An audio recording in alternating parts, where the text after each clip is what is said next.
하나님 오늘 우리에게 주시는 말씀은 에스더 5장 1절에서 8절까지 말씀이고요. 우리 한 절씩 교독하도록 하겠습니다. 5장 1절에서 8절까지입니다. 제3일에 에스더가 왕후의 예복을 입고 왕궁 안뜰 곧 어전 맞은편에 서니 왕이 어전에서 전 문을 대하여 왕자에 앉았다가 왕후 에스더가 뜰에 선 것을 본즉 매우 사랑스러움으로 손에 잡았던 금규를 그에게 내미니 에스더가 가까이 가서 금규 끝을 만진지라. 왕이 이르되 왕후 에스더여 그대의 소원이 무엇이며 요구가 무엇이냐 나라의 절반이라도 그대에게 주겠노라 하니 에스더가 이르되 오늘 내가 왕을 위하여 잔치를 베풀었사오니 왕이 좋게 여기시거든 하만과 함께 오소서 하니 왕이 이르되 에스더가 말한 대로 하도록 하만을 급히 부르라 하고 이에 왕이 하만과 함께 에스더가 베푼 잔치에 가니라. 잔치에 술을 마실 때에 왕이 에스더에게 이르되 그대의 소청이 무엇이뇨 곧 허락하겠노라. 그대의 요구가 무엇이뇨 나라의 절반이라고 할지라도 싱하겠노라 하니 에스더가 대답하여 이르되 나의 소청 나의 요구가 이러하나이다.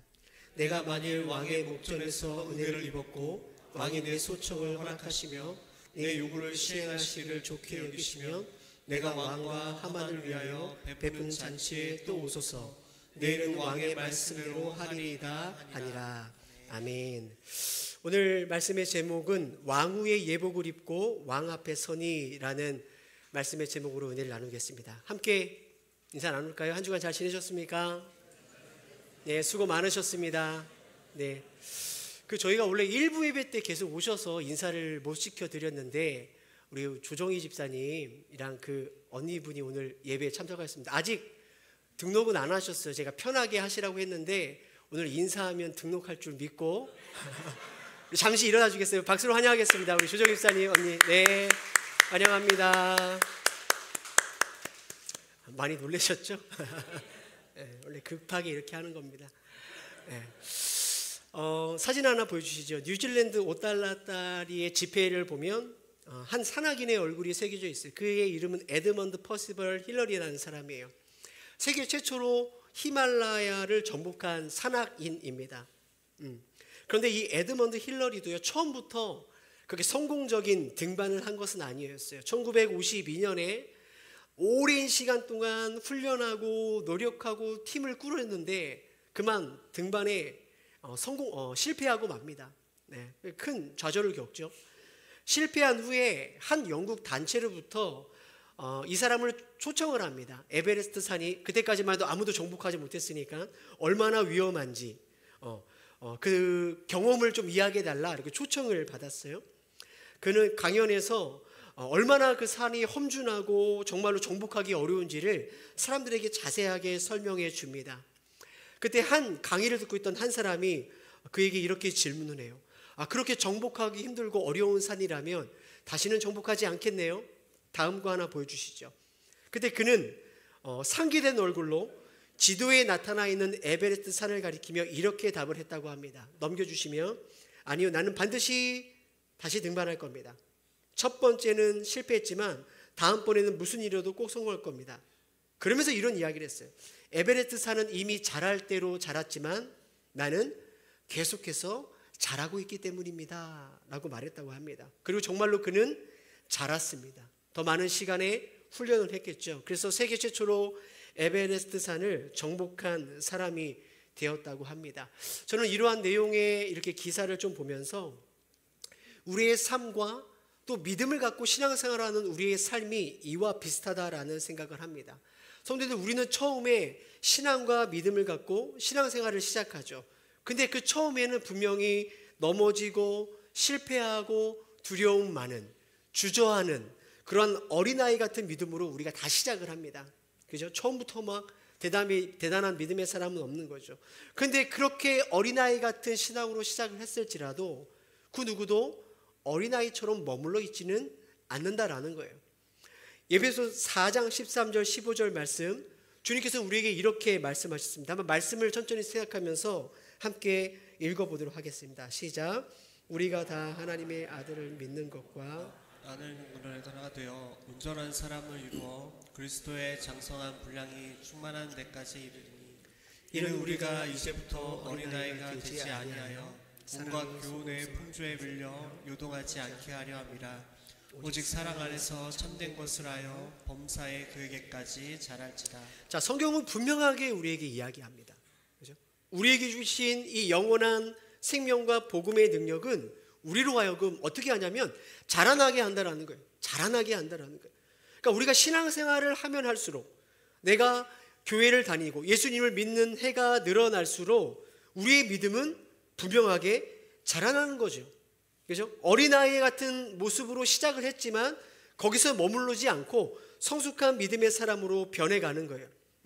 그래서 여러분, 우리가 처음에 신앙생활을 할 때 나를 넘어뜨렸던 유혹과 시험거리들이 시간이 지나면서 이제는 내가 그것을 이길 수 있는 그러한 능력이 우리 안에 생기게 되는 거고요.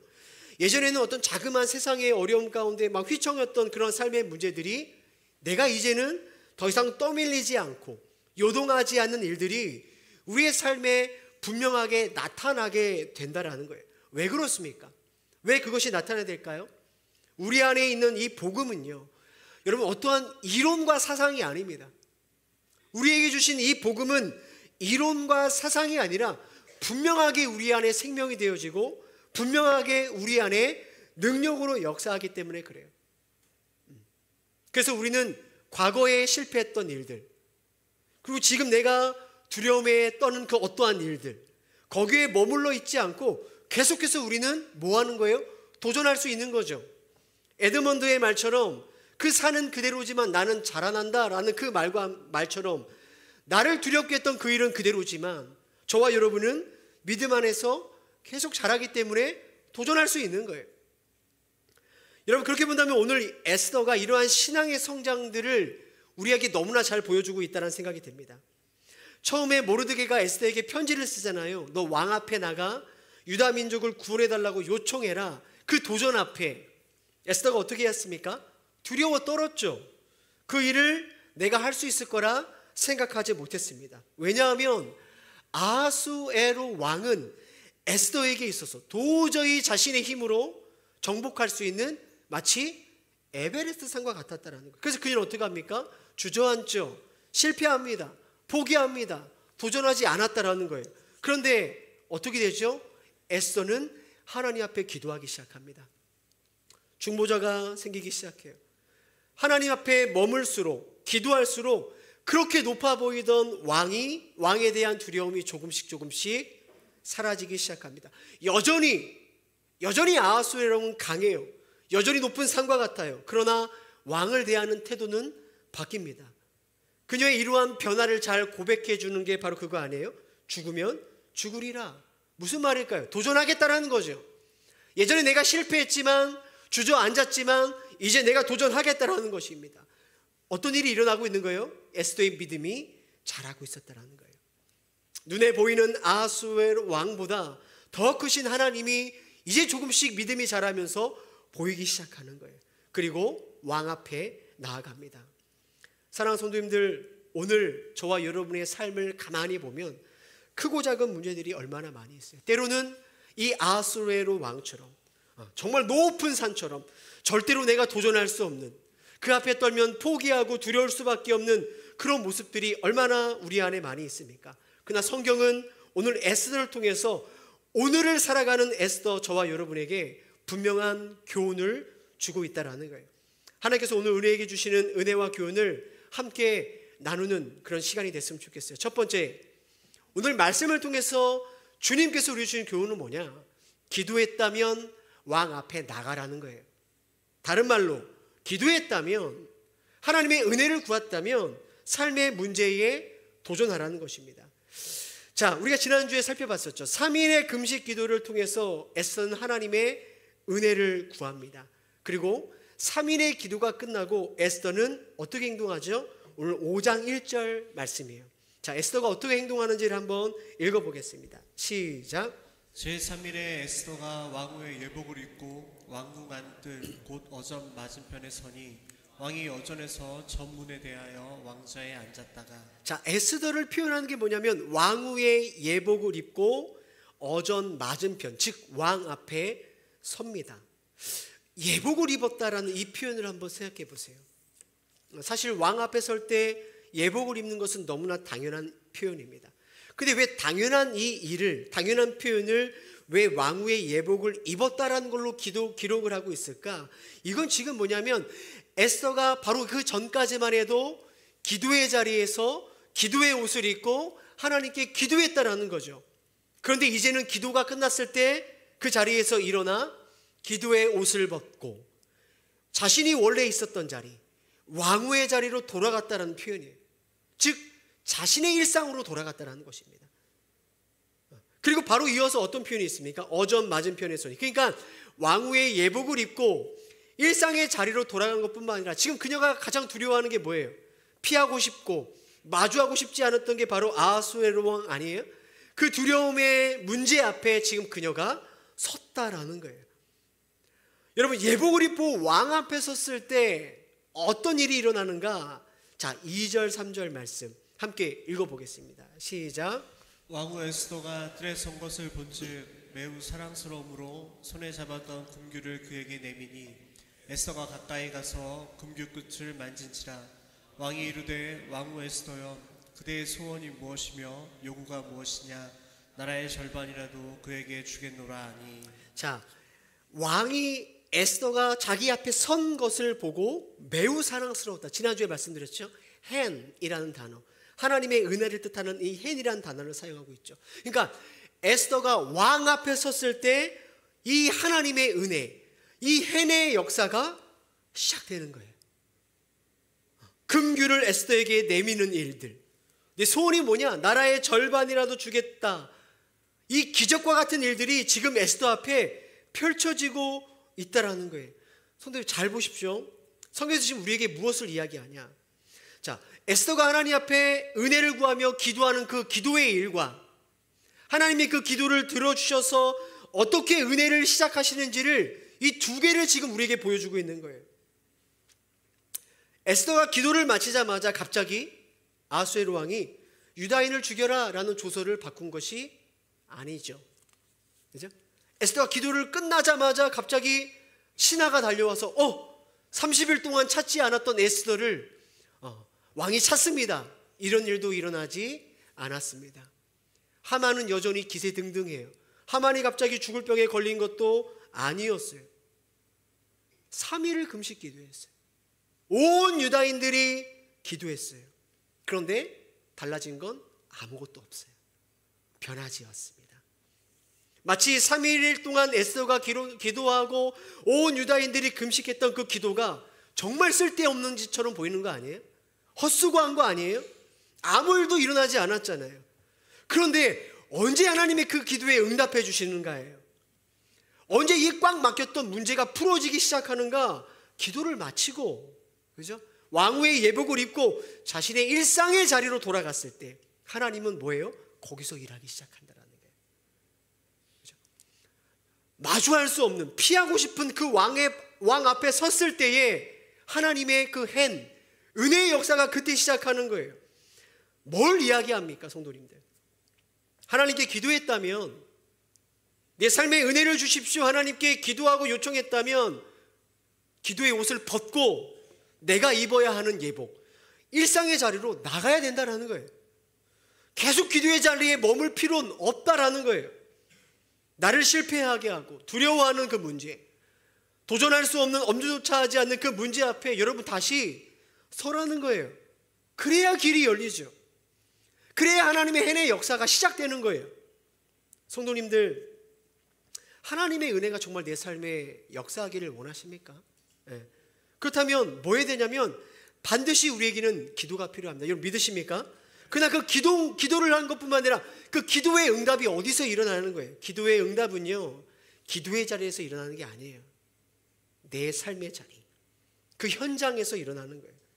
저와 여러분의 그 삶의 현장에서 그 문제를 피하지 않고 그 문제를 직면할 때, 내가 그 문제 앞에 섰을 때, 아하수에로 왕 앞에 섰을 때 거기에서 하나님의 은혜의 역사가 일어나는 것입니다. 여러분, 삶의 현장으로 돌아가지 않는다면, 왕 앞에 서지 않는다면 계속 피하고 도망다닌다면 아무 일도 일어나지 않는다라는 거예요. 자, 가나안 땅을 목전에 앞두고 이스라엘 백성들은 커다란 문제에 봉착했어요. 근데 그 가나안 땅은 어떤 땅입니까? 하나님께서 이스라엘에게 주겠다라고 약속한 땅이에요. 그러니까 하나님의 응답을 받은 땅입니다. 근데 문제는 뭐냐면 그 가나안 땅을 차지하려면 강을 건너야 되는데 이 요단강 물이 우기어서 물이 넘칠 때였어요. 못 건너가는 때죠. 그때 하나님께서 여호수아에게 이렇게 말씀합니다. 여호수아 3장 13절 말씀이에요. 함께 읽어보겠습니다. 시작. 온 땅의 주 여호와의 궤를 맨 제사장들의 발바닥이 요단물을 밟고 멈추면 요단물 곧 위에서부터 흘러내리던 물이 끊어지고 한 곳에 쌓여 서리라. 약속을 하는 거죠. 요단강물을 밟고 멈추면 물이 끊어질 것이다. 자, 이 말씀 그대로 그들은 요단강 앞에 섰습니다. 그리고 그 물을 밟죠. 어떻게 됩니까? 15절 16절 말씀 보니까 궤를 맨 제사장들의 발이 물가에 잠기자 물이 그치기 시작했다라는 거예요. 물은 온전히 끊어지며 여리고 앞에 모든 사람들이 건넜다라는 거예요. 성도님들, 에스더와 겹쳐서 보셔야 돼요. 하나님의 기적과 놀라운 은혜의 역사가 언제 시작되냐는 거예요. 제사장들이 제사장의 옷을 입고, 그죠? 그 역할을 따라 자신들의 일상의 일이죠. 언약궤를 메고 요단강 물을 밟을 때에, 그죠? 물이 잠길 때에 그때 물이 그치는 거예요. 그들은 하나님께서 물을 그쳐줄 때까지 기다리지 않았습니다. 물이 다 끊어지고 그거 확인한 다음에 제사장 옷을 입고 법궤를 건넌 게 아니에요. 오늘 에스더의 말씀을 적용해 보면 제사장들은 하나님께 기도하고 자신의 제사장의 예복을 입고 아하수에로 왕 앞에 선 에스더처럼 그 넘실대고 두려운 요단강 앞에 섰다라는 거예요. 그 섰을 때, 발을 담궜을 때 뭐예요? 물이 멈추고 끊어지는 하나님의 은혜가 시작되는 거예요. 오늘도 마찬가지입니다. 왜 하나님이 기적을 일으키지 않냐고요? 왜 하나님이 우리에게 은혜를 주시지 않냐고요? 여러분, 우리가 주님의 말씀을 주일마다 듣지 않습니까? 하나님의 말씀을 듣고 말씀 붙들고 하나님의 은혜를 구하는 기도했다면 뭐 해야 되죠? 여러분이 입어야 할 그 일상의 예복을 입고 삶의 자리로 나가셔야 되는 거예요. 여전히 두렵죠? 기도하고 믿음으로 나간다고 문제가 해결되나요? 아니요. 여전히 그 문제 앞에 우리는 서야 돼요. 두려울 수 있어요. 그러나 그 아하수에로 왕 앞에 우리는 다시 서야 합니다. 그래야 매우 사랑스럽게 보이는 이 하나님의 해내 역사, 은혜의 역사, 왕이 금규를 내어주는 역사가 그때 일어나게 되는 거 아닙니까? 여러분, 오늘날 이 가정 안에 얼마나 많은 문제가 있는지 몰라요. 우리도 다 이렇게 사이좋게 보이지만 집에 가면 부부관계가 어렵고 자녀와의 관계가 어려운 거 아니에요? 여러분, 그렇다면 하나님 앞에 그 문제를 올려드리며 기도하십시오. 에스더가 그랬던 것처럼 간절하게 여러분 좀 기도의 옷을 입고 하나님 은혜를 주십시오. 가정의 회복을 주십시오. 기도해야 되는 거예요. 근데 거기서 끝이 나면 안 됩니다. 기도했으면 뭐 해야 돼요? 기도의 옷을 벗고 남편의 옷을 입고 아내의 옷을 입고 그 불편한 관계의 문제 앞에 서야죠. 회피한다고 문제가 해결되는 거 아닙니다. 넘치는 요단강에 발을 담궈야 돼요. 그래야 하나님의 회복의 은혜가 시작되는 것입니다. 기도는 실컷 해놓고 삶의 문제를 회피하면 그 관계의 문제를 돌파하지 않으면 여러분 죄송해요. 그 관계는 계속 그렇게 됩니다. 자녀의 관계도 마찬가지예요. 자녀의 문제를 하나님께 기도해야 됩니다. 기도가 끝나면 어떻게 되죠? 부모의 옷을 입어야죠. 그리고 그 두렵고 힘든 자녀의 문제 앞에 다시 서야 되는 거예요. 답답할지라도 두려울지라도 다시 그 물이 넘치는 요단강 물에 발을 담궜던 제사장들처럼 그 물에 담궈야 그때 길이 열리는 것입니다. 취업을 준비하는 청년들이 있죠. 또 직장생활과 사업의 어려움 때문에 주님의 은혜를 구하는 분들이 있을 거예요. 여러분, 그 문제를 가지고 정말로 살아계신 하나님 앞에 기도하십시오. 하늘의 어전이 열리면 땅의 어떠한 왕의 어전이 열립니다. 그 기도가 마치면 뭐 해야 됩니까? 도전해야죠. 부딪혀야 됩니다. 하나님의 직장에서 나에게 주신 그 직급의 자리, 그죠? 그 문제 앞에 다시 서서 도전하는 것이 필요해요. 그때 실마리가 풀리고 길이 열리는 것입니다. 사랑하는 성도님들, 기도라는 게요, 하나님께 다 떠맡기는 게 기도가 아닙니다. 하나님, 저는 못해요. 저는 부족합니다. 저에게 지혜를 주시고 힘을 주세요. 그렇게 기도했다면 하나님이 그렇게 하실 것을 믿고 내가 움직이는 거죠. 내가 움직이는 거예요. 여러분, 우리 지난주 설교처럼 하나님의 어전 앞에 기도로 그 은혜를 얻지 않으면 이 땅에 그 어떤 왕의 어진도 열리지 않습니다. 따라서 정말로 저는 오늘 우리 동행교회 모든 성도들의 하늘의 어전이 열리는 그 기도의 자리가 회복되기를 주의 이름으로 축복합니다. 여러분, 그렇게 기도하고 났다면 이제는 기도의 자리를 떠나, 말씀의 자리를 떠나 하나님께서 여러분에게 주신 그 예복, 다양한 예복을 입고 다시 일상의 자리로 나가십시오. 그 문제 앞에 서야 됩니다. 하나님께서 우리에게 문제 앞에 섰을 때 지혜를 주실 줄 믿습니다. 회복의 은혜를 주실 줄 믿습니다.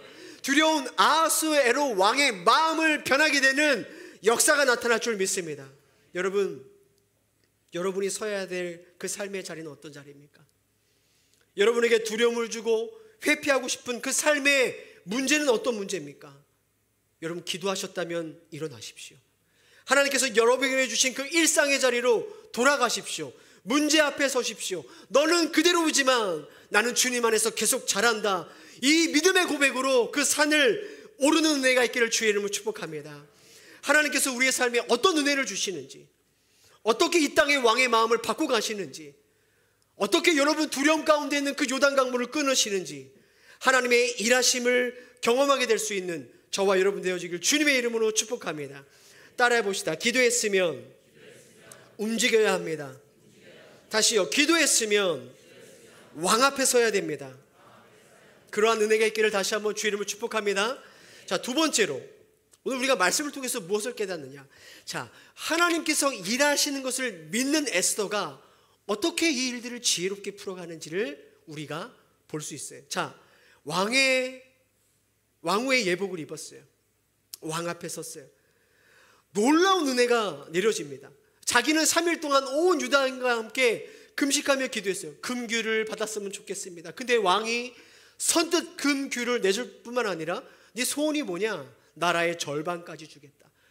예상하지 못한 응답을 받는 거죠. 그게 2절 3절 말씀 아닙니까? 자, 2절 3절 다시 한번 읽어볼까요? 자, 2절 3절 말씀 시작.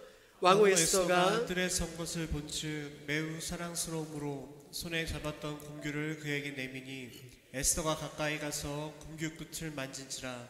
왕이 이르되 왕후 에스더여 그대의 소원이 무엇이며 요구가 무엇이냐? 나라의 절반이라도 그에게 주겠노라 하니. 야, 이게 드라마라면 박수칠 일이 아니에요? 와, 그죠? 와, 드디어 됐다. 여러분, 기도했던 문제가 이렇게 여러분에게 응답되면 여러분 어떻게 행동하겠어요? 야, 응답 왔구나. 할렐루야. 이거 할렐루야죠. 뭘 망설여요? 왕이시여, 이 하만이란 놈 거짓으로 왕을 속여서 유다 백성을 멸하게 합니다. 이것을 막아주세요. 이렇게 당연히 그동안 고백하고 싶었던 소원을 딱 말해야 될 것 같은데 우리의 생각과는 달리 에스더는 왕에게 좀 이상한 제안을 합니다. 그게 4절 말씀이에요. 에스더가 이르되 오늘 내가 왕을 위하여 잔치를 베풀어 싸우니 왕이 좋게 여기시거든. 누구랑요? 하만과 함께 오래요. 갑자기 하만과 함께 오래요. 그러니까 왕이요, 하만을 급한 대로 불러서 에스더의 말대로 잔치에 참석합니다. 그리고 또 에스더에게 물어요. 그게 6절 말씀이에요. 6절 말씀 읽어볼까요? 시작. 그대의 소청이 무엇이뇨? 곧 허락하겠노라. 그대의 요구가 무엇이뇨? 나라의 절반이라 할지라도 시행하겠노라 하니. 자, 벌써 두 번째입니다. 나라의 절반이라도 주겠다. 빨리 소원을 말해줘. 왕이 지금 안달이 났어요. 자, 그런데 에스더는 자기의 요구를 또 말하지 않습니다. 다시 한번 하만과 함께 내일 잔치를 열 테니까 그때 와달라고 부탁을 합니다. 그게 8절이에요. 8절 읽어보겠습니다. 시작. 내가 만일 왕의 목전에서 은혜를 입었고 왕이 내 소청을 허락하시며 내 요구를 시행하기를 좋게 여기시면 내가 왕과 하만을 위하여 베푸는 잔치에 또 오소서. 내일은 왕의 말씀대로 하리이다 아니라. 성도님들, 이거 에스더가 왜 지금 빨리 해결책을 제시하지 않고 이렇게 일을 지연시키고 있을까요? 지금 왕이랑 밀당하는 걸까요? 이유가 있어요. 이유가 뭐냐? 에스더는요, 빨리 어떠한 문제를 해결하는 것보다 완전한 해결을 지금 준비하고 있었다는 거예요. 한번 따라해 볼까요? 빠른 해결보다 완전한 해결이 필요합니다. 에스더는 왕의 성격을 너무나 잘 알고 있어요. 즉흥적이고 감정적인 그의 성격을 봤을 때 원하는 것을 말해라 해놓고도 왕은 얼마든지 그 답을 바꿀 수 있는 사람이에요. 더군다나 지금 이 유다인을 죽이고자 하는 이 일은 아하수에로 왕 혼자 결정한 게 아니죠. 그와 아주 친밀하게 결탁되어 있는 하만이 꾸민 일이기 때문에 이걸 그냥 쉽게 해결하려다가 지금까지 이런 게 모든 게 다 엎어질 수 있는 거예요. 그래서 에스더는 뭘 하냐? 하만과 왕의 이 연결고리를 끊어야 될 필요가 있었어요. 그리고 왕도 어쩌할 수 없고 하만도 어쩌할 수 없는 유다인을 구원할 수밖에 없는 그 완벽한 타이밍을 지금 에스더는 치밀하게 준비하고 있었다라는 거예요. 그래서 그의 가장 첫 번째 그 작전이 뭐냐? 왕을 위한 잔치 하만을 초대하는 거예요. 한번 생각해 보세요. 우리 남성분들. 어느 날 아내분이 너무 사랑스러워 보여요. 너무 이뻐 보여. 그 아내와 같이 시간을 보내고 싶은 거 아니에요? 왕의 입장에서는. 근데 뭐예요? 그 잔치를 벌이는데 하만을 부르는 거예요. 하만. 이 요청이 얼마나 이상한 겁니까? 그죠? 그러니까 에스더가 사랑스러워 보였기 때문에 이 요청에 응했지만 하만을 불렀을 때 왕의 머릿속은 복잡해지는 거죠. 그죠? 왜 에스더가 나를 위한 잔치에 하만을 부르지? 걔가 정말 대단한 놈인가? 이 둘 사이를 끼어들 만큼 그렇게 중요한 존재인가? 즉흥적이고 감정적이고 자존심이 센 왕이라면 이 잔치에 하만이 온 것만으로도 이미 너무 불편해요. 너무 화가 나는 거죠. 그것도 그 하만을 2번씩이나 초대했다. 왕은 자신과 하만과의 관계를 정리할 필요가 있다라는 생각을 했을 거예요. 지금 에스더가 뭐 하고 있죠? 결정적인 순간을 찾고 있는 거예요. 가장 완벽하게 모든 일을 마무리 지을 때를 하나씩 준비하고 있다라는 거예요. 에스더는 왕이 나라의 절반이라도 주겠다. 소원이 무엇이냐라고 말했을 때, 야, 내가 금식 기도했더니 응답받구나, 옳았구나, 유다인 구원해 주시고 하만 죽여주세요, 이렇게 달려들지 않았습니다. 하나님의 은혜가 시작되는 것을 에스더는 알았어요. 하나님이 일하고 계시는구나 분명히 그는 보았어요. 에스더는 그러나 완전한 때를 기다리며 자신이 할 수 있는 지혜를 다 동원해서 준비하고 있었다라는 거예요.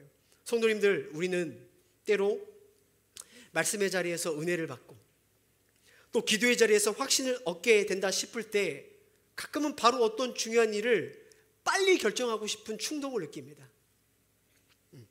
또 기도하고 나서 뭔가 확신이 차면 어떤 위급한 순간이 지나가고 상황이 조금 좋아지는 것 같아 보이면 우리는 응답됐구나, 끝났구나, 섣부르게 일의 결론을 맺거나 마무리 지을 때가 있습니다. 믿음일까요? 믿음일까? 가만히 살펴보면, 그 마음을 살펴보면 이것은 사실 믿음의 태도가 아닙니다. 뭐예요? 빨리 결과를 얻고 싶은 거죠. 이 어려운 시간이 빨리 끝내고 싶은 우리의 조급함과 충동적인 모습인 거예요. 하나님께서 믿음을 주시고 하나님께서 하나님의 때를 기다리는 것을 내가 견디지 못하는 것입니다. 에스더는 지금 어떻게 행동해요? 급하게 상황을 끊는 게 아니라 하만과 아하수의 관계 가운데 일어나는 이 복잡한 일들을 천천히 생각하고 지혜롭게 일을 풀어가고 있습니다. 그죠? 자신의 지혜와 전략을 가지고 상황의 주도권을 자신에게 가지고 있는 거예요. 그래서 여러분 되게 신기한 게 에스더 1장부터 나오는 아하수에로 왕은 절대적인 권한과 권력자입니다. 근데 지금 아하수에로 왕은 어때요? 모든 결정과 권한을 에스더에게 넘기죠. 그죠? 왕이 에스더에게 지금 끌려가는 거는 거예요. 에스더는 최선을 다해 지혜롭게 유다를 구원하는 일을 준비하고 있는 것입니다. 하나님께서 구원하실 줄을 믿지 못해서였나요? 아니에요. 구원하실 것을 믿었기 때문에 그녀는 오히려 더 신중하게 행동하는 거예요. 하나님의 지혜로 하나님께서 이 일을 풀어가실 것을 믿기 때문에 그녀는 자신의 지혜를 총동원해서 일을 풀어갑니다. 시간이 걸리죠. 그런데도 인내하는 거죠. 자신이 할 수 있는 일을 해 나가는 거예요. 성도님들, 우리 앞에 있는 많은 크고 작은 문제들을 우리가 경험할 때 그 문제를 우리 갖고 있는 지혜, 지식, 경험, 관계, 이 모든 것을 다해서 최선을 다해 해결하고자 하는 이러한 삶의 태도는요, 하나님을 믿는 믿음과 배치되는 것이 전혀 아닙니다. 오히려 하나님이 내 삶에 은혜 주실 거야, 하나님 나와 함께 하실 거야, 이렇게 믿는다면, 믿기 때문에 때로는 우리가 더 기다릴 수 있고요, 더 인내할 수 있는 거죠. 하나님이 일하실 것을 믿기 때문에 그 과정 속에서 내가 할 수 있는 최선의 일을 다하는 것이, 그게 진짜 바른 믿음의 모습이라는 거예요. 여러분, 믿음은 우리에게 성급함을 요구하지 않습니다. 믿음은 우리에게 무모한 삶을 살라고 말하지 않습니다. 믿음은 우리의 성실함과 최선의 삶을 배제하라, 이걸 말하지 않아요. 야구 경기에 보면 최고의 타자는 아무 때나 배트를 휘두르지 않죠. 자신이 쳐야 할 공을 정확하게 기다릴 줄 압니다. 서핑을 하는 사람들도 마찬가지예요. 바다에 파도가 계속 밀려들지만 파도 온다고 아무 때나 타지 않습니다. 자신이 타야 할 파도를 기다렸다가 그 파도를 타야 서퍼가 되는 거예요. 에스더가 그거 아니에요? 에스더는 때를 기다렸어요. 자신이 타야 할 파도를 기다렸어요. 급하다고 서두르지 않습니다. 우리는 때로 문제를 당장 해결하고 싶고 어려운 상황을 빨리 벗어나고 싶기를 원하지만, 여러분, 중요한 거는 빠른 해결이 아니라 완전한 해결이죠. 완전한 해결을 위해서는 뭐가 필요하죠? 과정이 필요해요. 기다림이 필요해요. 그 과정과 인내를 통과하면서 내가 짊어져야 할 삶의 무게가 있다라는 거예요. 여러분, 기도하고 우리의 삶의 문제 앞에 믿음으로 설 때 그 문제가 실제로 바로바로 해결되어지면 얼마나 좋겠어요. 바로바로 역전되면 얼마나 기도할 만 나겠어요. 그러나 사실은 그것보다는 오랜 시간이 필요할 때가 더 있습니다. 우리의 삶의 저마다의 다양한 문제 앞에 기도하고 믿음으로 섰지만, 우리는 많은 경우 한 번에 해결되기보다는 때로는 다시 도전해야 되고 기다려야 되고, 그 문제가 해결되기까지 열심히 수고하고 애쓰고 도전하고 준비하고 땀 흘리는 이러한 일상의 시간들이 우리에게 필요하다는 것입니다. 사랑하는 성도님들, 빨리 문제에 대한 답을 얻고 싶고 빨리 그 어려움을 벗어나고 싶은 것이 우리들의 당연한 마음이겠지만, 여러분, 오늘 저와 여러분의 삶 속에 하나님이 함께 하시고 내 삶을 인도해 주심을 믿음으로 평범하지만 성실한 노력들, 지루하지만 그 일상의 인내를 묵묵하게 감당할 때 하나님의 일하심을 경험할 수 있는 저와 여러분 되어지기를 주님의 이름으로 축복합니다. 자, 말씀을 맺도록 하겠습니다. 저는 오늘 말씀을 마무리하면서 사도 바울의 이 고백이 생각났어요. 골로새서 1장 29절 말씀이에요. 함께 읽어보겠습니다. 시작. 이를 위하여 나도 내 속에서 능력으로 역사하신 이의 역사를 따라 힘을 다하여 수고하노라. 여러분, 예수 믿는 우리가 힘을 냅시다, 으쌰으쌰 힘을 냅시다, 이렇게 말할 수 있고 그렇게 살아가는 이유가 있다면 우리의 삶에 장애물이 없기 때문이 아니에요. 예수 믿었더니 다 술술 일이 잘 풀리다, 불틀 잘 풀리더라, 그것 때문에 우리가 힘을 낼 수 있는 것이 아닙니다. 내가 남들보다 여건과 상황이 좋아서 으쌰 힘을 내는 게 아니라는 거예요. 수고와 기다림의 인내가 필요 없을 만큼 어떠한 삶의 문제가 두렵지 않아서는 더더욱도 아니죠. 여전히 예배당을 떠나 내일부터 우리 앞에 주어지는 수많은 문제, 어려운 삶의 역경들이 펼쳐져 있지만, 여전히 있지만, 주님이 오늘도 내 인생을 인도하시는 이 일을 주님이 쉬지 않기 때문에 여전히 지치고 힘들지만 다시 힘을 내 나도 힘을 다하여 수고하는 삶을 살아가기로 결단할 수 있는 거죠. 주님이 오늘 여러분의 삶 가운데 지치지 않고 일하시기에 다시 일어설 수 있는 거예요. 여러분, 한 주간도 우리의 일상의 삶 가운데 수고하고 애쓰는 그 평범한 삶 속에 여러분, 하나님의 놀라운 은혜의 역사가 일하게 되기를 주님의 이름으로 축복합니다. 우리 함께 찬양하겠습니다. 우리 이 산지를 내게 주소서 으로 고백하며 우리 함께 찬양하겠습니다.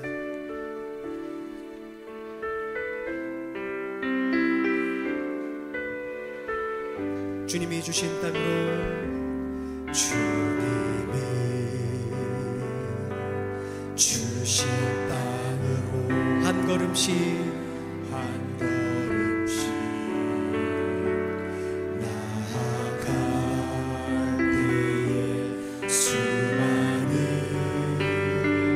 적들과 견고한 성이 나를 두렵게 하지만 주님을 신뢰함으로,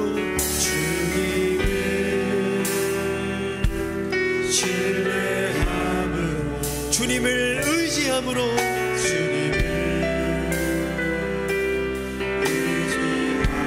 믿음으로 고백합니다. 주님이 주시니,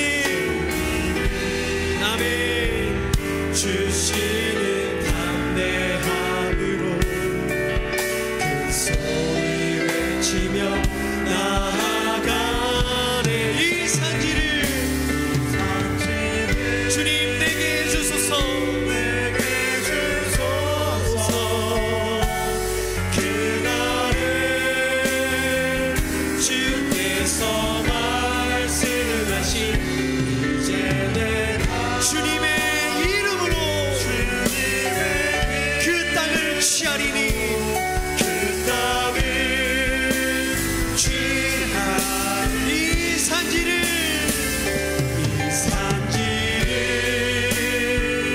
내게 주소서.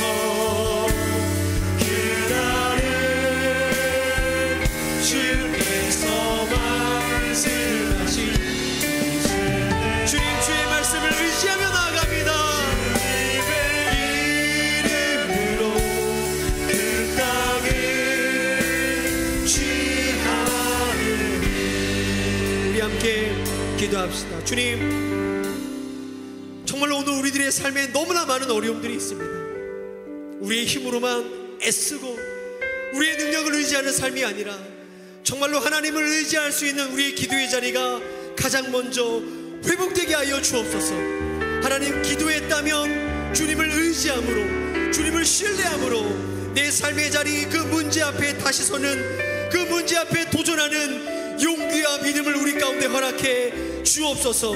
하나님의 은혜가 시작되고 삶의 문제의 길이 열리는 은혜를 우리의 삶 가운데 허락해 주시옵소서. 하나님, 주님께서 우리 안에 역사하시는 능력을 따라 지혜롭고 인내하며 내가 감당해야 될 삶의 무게를 다시 힘있게 지고 걸어갈 수 있도록 우리에게 힘을 더하여 주시옵소서. 우리의 말씀을 생각하며 간절하게 우리의 삶의 주인 되신 하나님께 기도하며 나아갑니다. 함께 기도하겠습니다. 살아계신 하나님,